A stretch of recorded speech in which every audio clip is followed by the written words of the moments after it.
안녕하세요. 네. 그 아기 받았어요?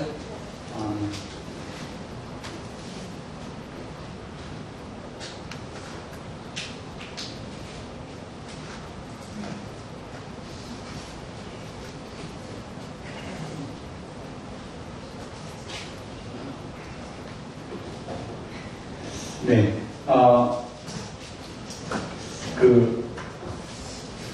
아까 제가 지하 2층에서 에어컨 튼 소리가 나와가지고, 목자님이 좀 더우셨나 보다, 이렇게 생각하고, 나오니까 에어컨을 틀게 아니라 난방기를 틀으셨잖아요. 그래서 제가 오늘 아침에 올 때, 어저께 제가 외출할 때 반팔 입고 갈까, 긴팔 입고 갈까, 이렇게 약간 고민을 했었는데, 다음날 난방기를 틀 줄은 꿈에도 몰랐습니다. 그래서 이제, 네? 제스?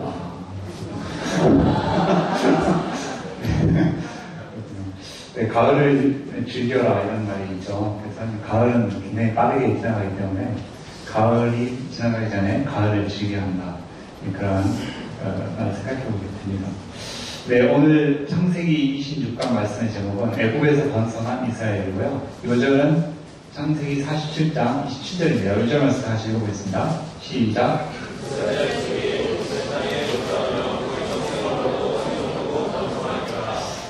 감사하신 하나님 아버지, 귀한 시간을 감사합니다. 주님께서 이 시간 저희와 함께하여 주시고 생명의 말씀으로 은혜 주시옵소서. 예수 그리스도의 이름으로 기도하겠습니다. 네.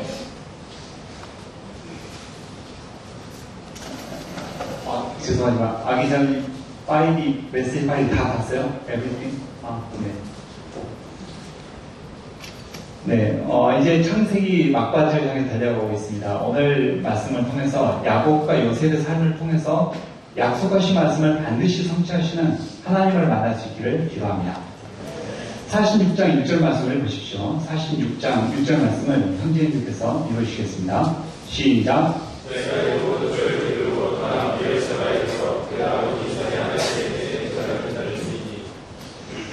네, 지난 말씀에서 요셉은 흉년의 기간을 지낼 수 있도록 아버지에게 모든 가족을 이끌고 애굽으로 오실 것을 청했습니다.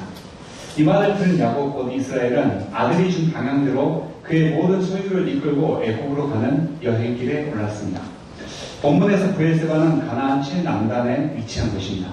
이제 이 브엘세바만 벗어나면 기나긴 광야길이 시작됩니다. 그리고 그 광야가 끝나는 곳에 애굽이 위치해 있습니다.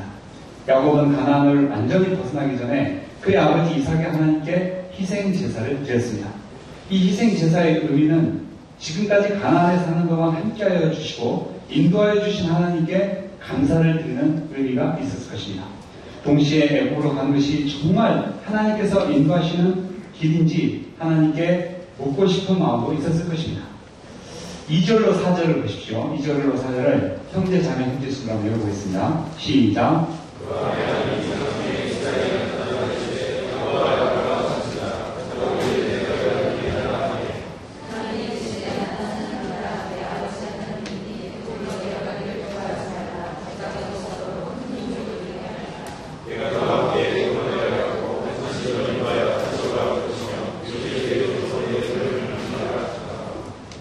네, 감사합니다.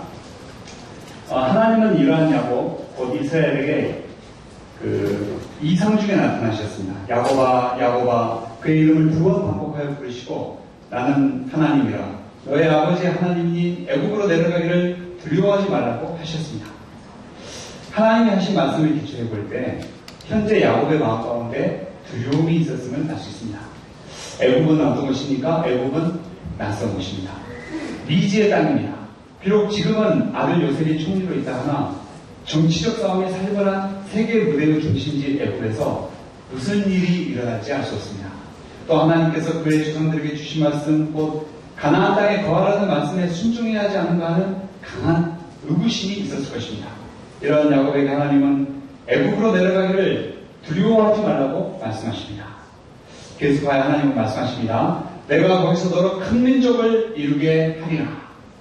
하나님은 애굽에 있는 동안 이스라엘을 큰 민족으로 키우겠다고 하십니다. 이것이 바로 하나님의 계획입니다. 인구 밀도가 높은 가나안 땅에서 이스라엘이 큰 민족이 되는 것은 현실적으로 어려움이 있습니다. 그러므로 하나님은 드넓은 애국 땅에서 이스라엘을 큰 민족으로 키우려는 계획을 가지셨습니다. 하나님은 내가 너와 함께 애국으로 내려가겠고 반드시 너를 인도하여 다시 올라올 것이며 요셉이 그의 손으로 너의 눈을 감기리라 라고 하셨습니다.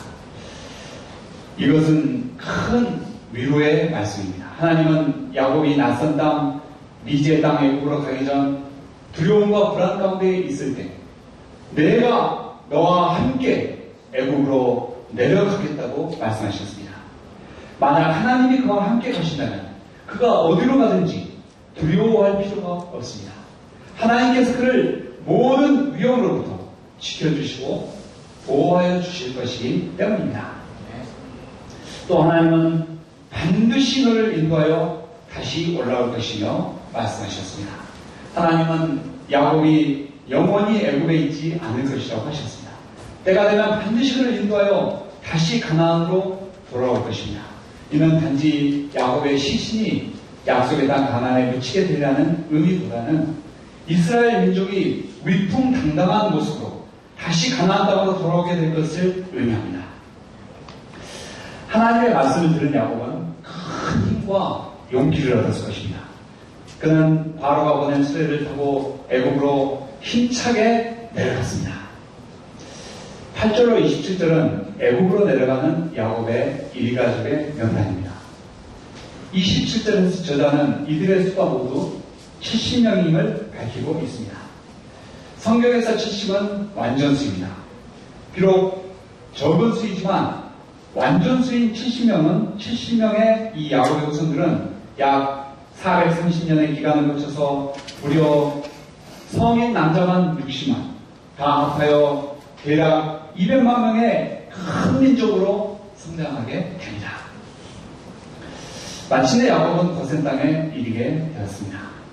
고센 땅은 요셉이 근무하던 이집트 왕궁에서 멀지 않은 곳으로 나일강 삼각주의 우편 이집트 최북단에 위치하고 있었습니다. 다시 말해 가나안으로 돌아가려 할 때 지리적으로 가장 유리한 위치에 있었다는 것입니다. 요셉은 수레를 타고 고센으로 왔습니다.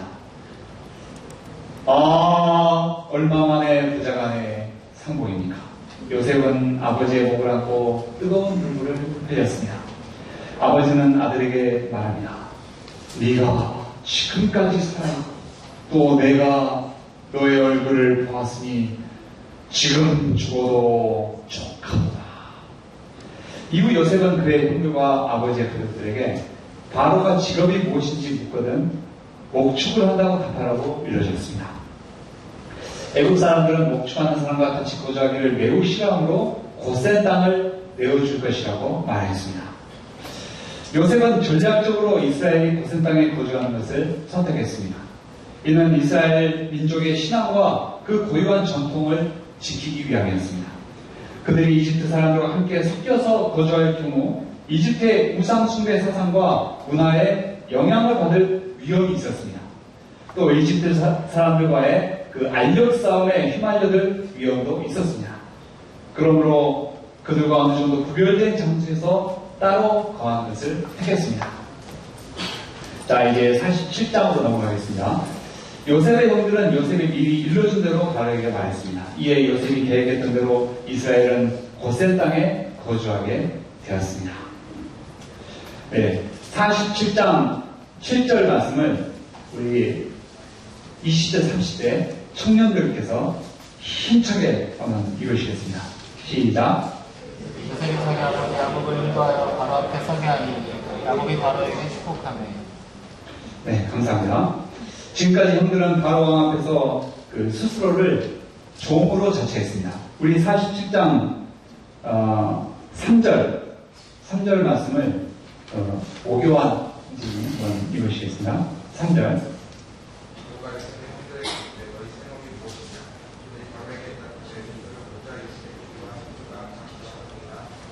또 이야기 읽는 동안 4절을 또 읽으시기 바랍니다.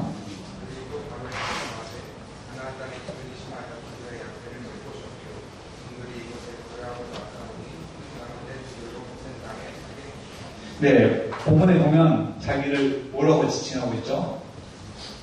네, 종들이라고 지칭하고 있습니다. 오늘날로 치면 미국의 트럼프 대통령 같은 당대 최강대국의 왕에게 이런 자세를 보이는 것은 당연해 보입니다. 그러나 야곱은 어떠합니까? 우리 다시 한번 다 같이 10절을 힘차게 한번 읽어보겠습니다. 시작.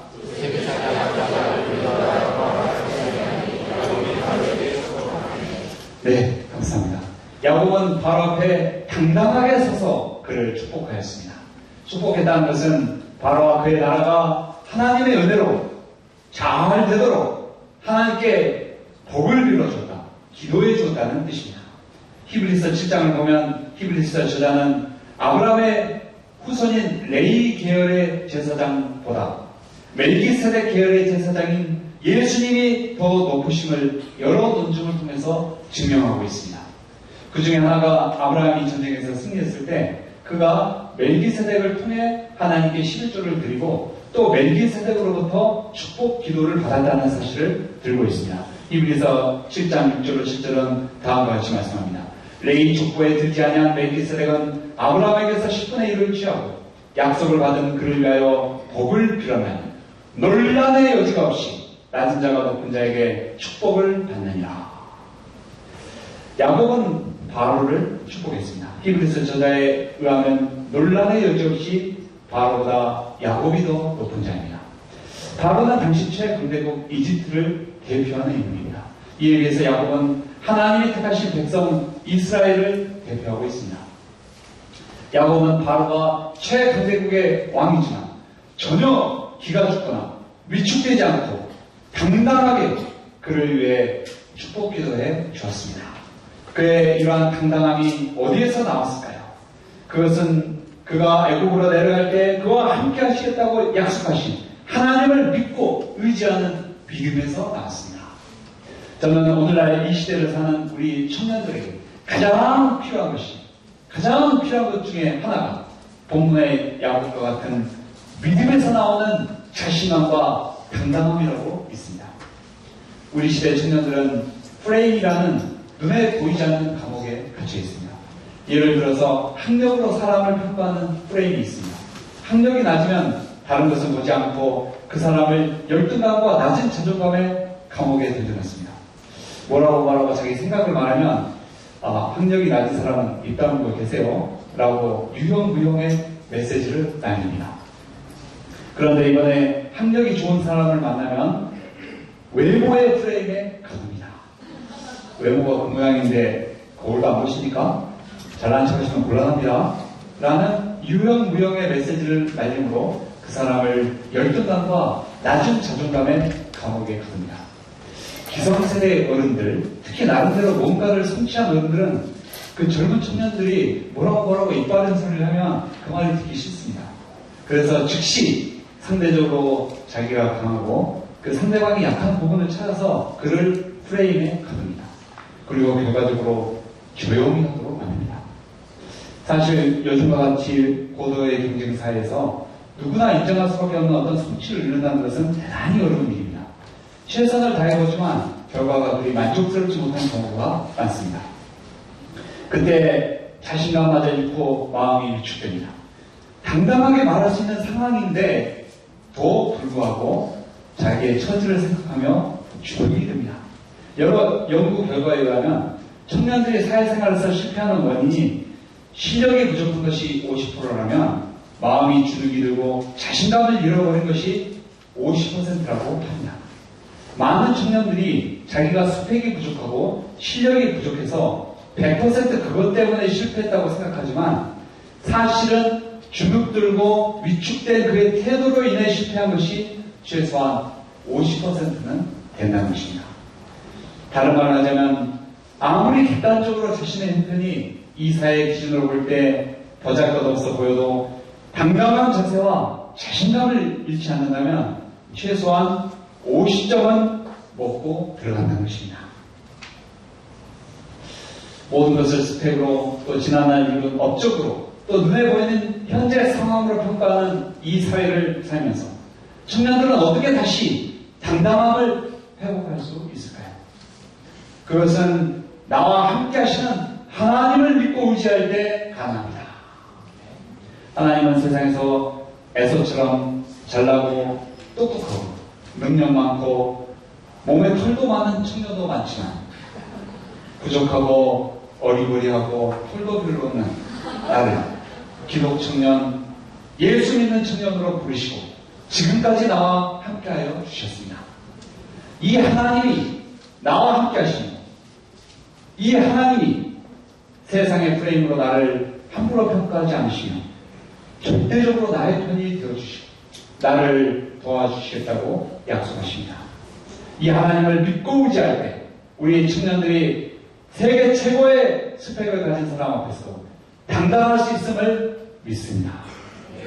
우리 종로센터 20대 더 나아가 30대 청년들이 어깨를 쫙 펴고 당당한 모습으로 다닐 수 있기를 기도합니다.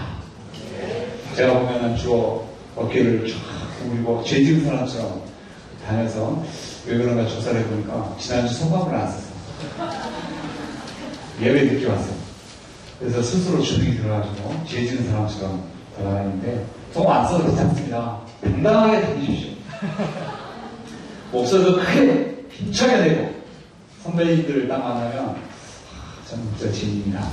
예, 하지 말고 뵙고 힘찬 것으로 인사도 하고 할 수 있기를 바랍니다. 9절로 10절을 보십시오. 9절로 10절을 이번에는 아까 읽지 않으신 분들 40대 이상 목사님들께서 한번 읽으시겠습니다. 시작.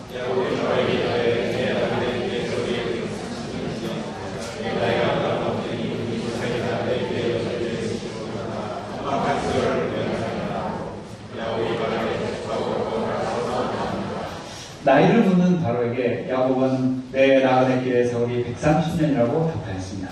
또 그가 비록 조상들에 비하면 아직 어리지만 험악한 세월을 보냈다고 고백합니다. 야곱은 지금까지 130년의 인생을 살면서 인생이라는 것이 결국은 나그네 길임을 배웠습니다. 어린 시절 그는 아버지 집에서 부모님의 많은 사랑을 받으며 자랐습니다. 그러나 형과의 갈등으로 인해 어머니의 고향인 바다는 아람으로 가서 청년 시절을 보내야 했습니다. 그리고 다시 가나안으로 돌아와 힘든 정착 기간을 보냈습니다. 그런데 이제 다시 노년을 때 이집트로 내려오게 되었습니다. 이러한 삶의 경험을 통해 야곱은 인생이란 한 곳에 집을 짓고 그곳에 정착하는 것이 아니라 길을 가는 나그네처럼 가야 할 길을 가는 과정임을 체험했습니다. 야곱이 체험했던 것처럼 성경은 인생이 나그네 길임을 증거하고 있습니다. 만약 어떤 열차가 시작도 없이 끝도 없이 계속하여 같은 코스를 반복하여 돈다면 그 기차는 겉보기에는 앞으로 가고 있지만 사실은 정지해 있는 것과 별다를 바가 없을 것입니다. 이와 같이 사람에게 만약 죽음이 없다면 그에게 있어 시간은 정지한 것과 다를 바가 없습니다. 그러나 죽음이 존재하는 순간 그에게 있어 인생은 종착지를 향해 달려가는 기차와 같이 됩니다. 목적지를 향해 쉬지 않고 길을 걸어가는 나그네가 됩니다. 사람이 이와 같이 인생이 근본적으로 나그네 길임을 알 때 최대한 몸과 마음을 가볍게 하는 것이 유리하다는 것을 깨닫게 됩니다. 돈과 세상병에 성공에 대한 욕망은 우리의 몸과 마음을 무겁게 합니다. 나그네도 밥을 먹어야 하고 잠시 쉴 숙소도 있어야 하고 그러한 것이 어느 정도 필요합니다. 그러나 상쾌한 마음으로 길을 갈 수 있는 정도이면 족합니다. 본질적으로 중요한 것은 길을 갈 때 각 코스마다 반드시 배워야 할 것들을 잘 배우는 것입니다. 미혼일 때는 미혼으로서 배워야 할 것을 배우고 가정을 이루고 자녀를 갖게 되면 부모로서 배워야 할 것을 배워야 합니다. 그러한 과정에서 믿음을 배우고 삶의 진리들을 배워야 합니다. 다음으로 야곱은 자기 인생의 세월이 험악하다고 하였습니다. 험악하다는 표현은 원문상 라임인데이는 이빌 데이스라는 의미입니다. NIV 번역이 재미있는데 difficult로 번역하였습니다. My years have been few and difficult. 야곱에게 있어서 인생은 매우 어려운 수험 문제를 풀어내야 하는 수험생과 같았습니다.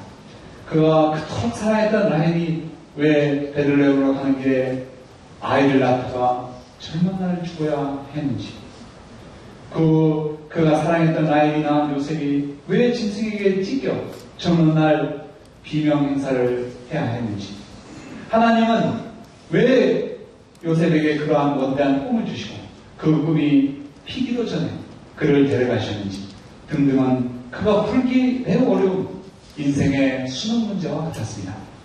사람이 인생을 힘들다고 느끼는 것은 인생이 무슨 군대훈련처럼 힘든 훈련을 시켜서라기보다 마음에 해결되지 않는 의문들을 주기 때문입니다. 그때 이런 일이 그런 일이 있었던 것은 이런 결과를 위해서였구나 라고 그때그때 명쾌한 해답과 해설이 주어진다면 인생 사는 것이 그렇게 어렵게 느껴지지 않을 것입니다. 그러나 인생은 어려운 문제는 주어지나 그 답은 쉽게 주어지지 않습니다. 그때 어려운 문제 앞에서 고통하고 고뇌하는 수험생의 고뇌가 우리의 것이 됩니다. 그러면 하나님께서 우리 인생길을 이와 같이 어렵게 하시는 이유가 무엇입니까? 그 해답은 간단합니다. 그것은 우리의 실력을 키워주기 위해서입니다. 일전에 수학을 아주 잘하는 청년으로부터 들은 일화입니다. 그가 원래 그렇게 수학을 잘하지 못했는데 어려운 문제를 만나면 절대 쉽게 참고서를 보지 않고 1시간이든 2시간이든 심지어 하루나 이틀을 화장실에서 들어가서까지 그 문제를 낑낑 대며 고민하며 연구했다고 합니다. 그렇게 했을 때 수학 실력이 비약적으로 늘었다고 하였습니다. 하나님은 우리 인생들에게 풀기 어려운 문제를 주신 것이 바로 그러한 이유 때문입니다. 하나님은 우리가 그 문제를 풀려고 고민하는 과정을 통해 인생을 살아내는 우리 인생살이 실력이 향상되기 원하십니다. 우리 청년들이 삶의 어려운 문제들을 붙들고 실행하는 가운데 이와 같이 인생을 살아내는 그 실력이 빼어난 사람들로 성장하게 되기를 기도합니다. 47장 후반부는 더욱 심해진 기근으로 인해 이집트의 모든 돈과 가축과 토지가 다 바로의 소유가 되는 과정을 보여주고 있습니다. 4장 27절을 다 같이 한번 읽어보겠습니다. 시작.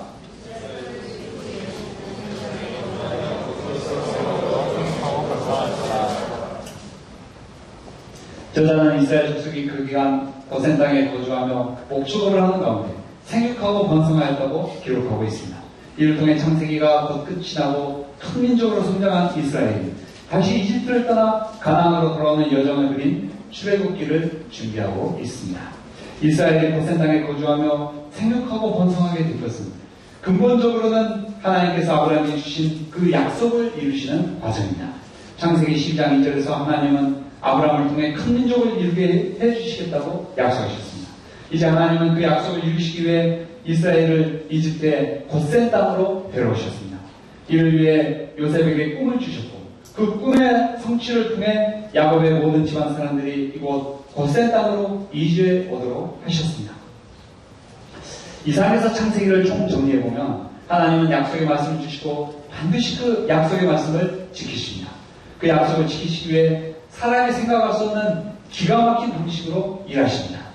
하나님은 우리 모임을 통해서 캠퍼스 선교의 약속의 말씀, 또 꿈을 주셨습니다.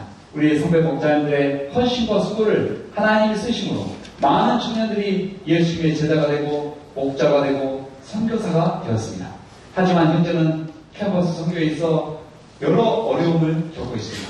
마치 요셉의 시대 때와 같은 기근을 만난 것 같습니다. 이러한 때 하나님이 우리에게 주시는 방향이 무엇입니까? 저는 그것이 우리 가운데 하나님이 준비해 두신 청년 요셉을 중심으로 그의 방향을 잘 따르는 것이라고 믿습니다. 우리 가운데 영적 기근이 된 것 같은 이 시대에 수많은 청년들이 주의 말씀을 떠나 세상으로 가는 이 시대에 동료 청년들에 대한 그 안타까움을 느끼고 내가 할 수 있는 것이 무엇이 있을까 생각하고 고민하고 기도하는 청년이 있습니까? 그런 청년 손들어 보십시오.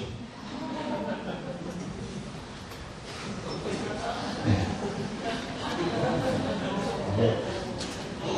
너무나 감동입니다. 내가 먹고 사는 나의 인생 문제가 더 중요하지만 나의 이 소중한 젊음의 시간을 다소 희생해서라도 이 시대 청년 선교, 캠퍼스 선교를 위해서 내가 기여할 수 있는 바가 무엇이 있을까 생각하고 고민해 본 적이 있는 청년이 있습니까? 손 들어보십시오.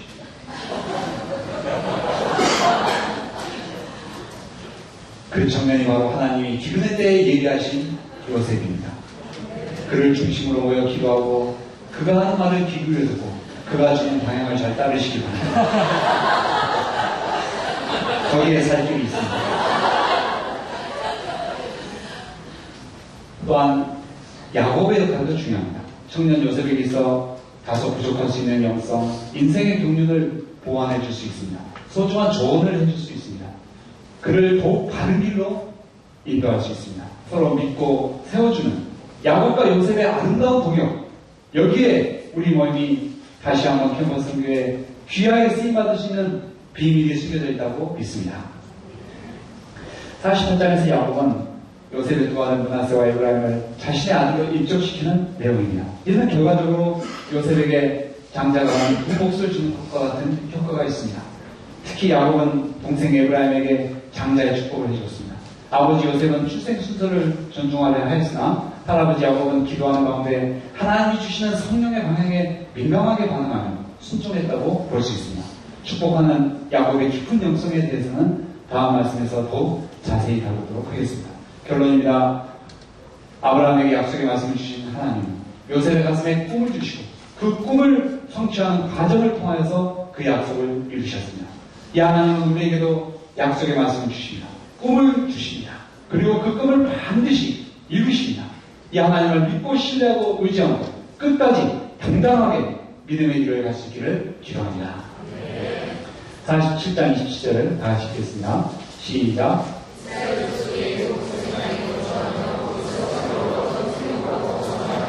감사하신 하나님 아버지 귀한 말씀 주셔서 감사합니다. 이 기근의 때 하나님이 예비하신 청년 요셉이 우리 가운데 있음을 인하여 참으로 감사하고 하나님께 감사합니다. 우리가 그의 말을 잘 듣고 또 그를 서로 존중하고 세우는 가운데 이 기근을 이겨내고 생육하고 번성하는 저희가 되게 도와주시옵소서. 예수 그리스도의 이름으로 기도했습니다. 아멘.